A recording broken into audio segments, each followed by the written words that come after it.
Bonjour, comme je l'indiquais dans mes vœux, l'année 2021 est porteuse d'espoir. L'espoir d'un retour progressif à nos vies d'avant grâce à l'arrivée des vaccins.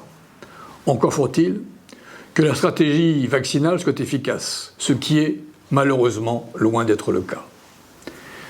En ma qualité de maire, j'ai toujours accompagné les mesures gouvernementales prises pour lutter contre la pandémie sans polémiquer.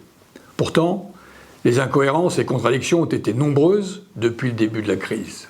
L'exemple de la pénurie de masques, accessoire indispensable, un temps présenté comme inutile, voire dangereux, ou la mise en place laborieuse des dépistages sont là pour l'attester.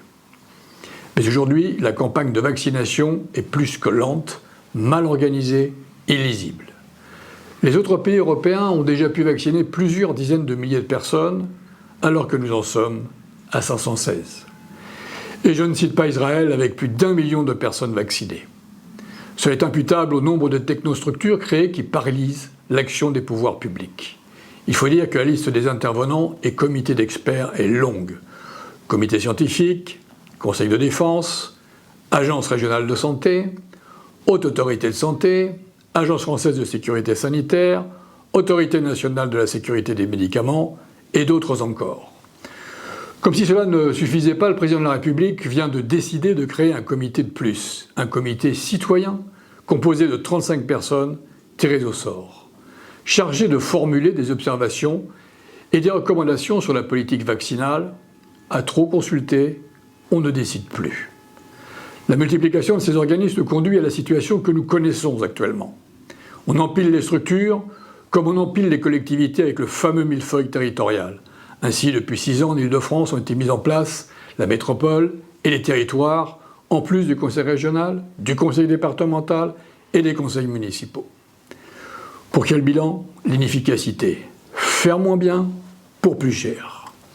Le Premier ministre a affirmé le 15 décembre dernier que les services de l'État étaient prêts à organiser la vaccination, ce qui n'est nullement le cas.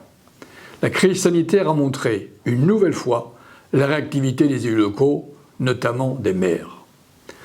Le couple maire-préfet a depuis longtemps fait preuve de son efficacité, particulièrement dans notre département, car elle est en prise directe avec les réalités du terrain.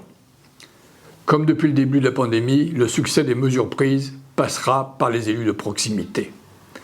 Comme lors d'une précédente crise sanitaire, celle de la grippe H1N1 en 2009, je propose au préfet de mettre à disposition la salle des fêtes pour opérer des vaccinations de masse. L'impératif sanitaire prime, cela va de soi, et je me tiens à vos côtés pour combattre le virus. C'est pourquoi les tests se poursuivent aux dispensaires en lien avec le conseil régional et la communauté professionnelle territoriale de santé Marne-Plaisance. Cela ne doit toutefois pas abolir le bon sens. Même si chaque décès est toujours un décès de trop, le taux de létalité de la Covid reste faible, de l'ordre de 0,09%. Il convient donc de ne pas céder à la panique et de veiller à continuer à appliquer les mesures barrières, se faire dépister, ce qui constitue les meilleurs remparts contre la Covid, en souhaitant que toutes celles et tous ceux qui le veulent puissent être enfin vaccinés. Je vous remercie.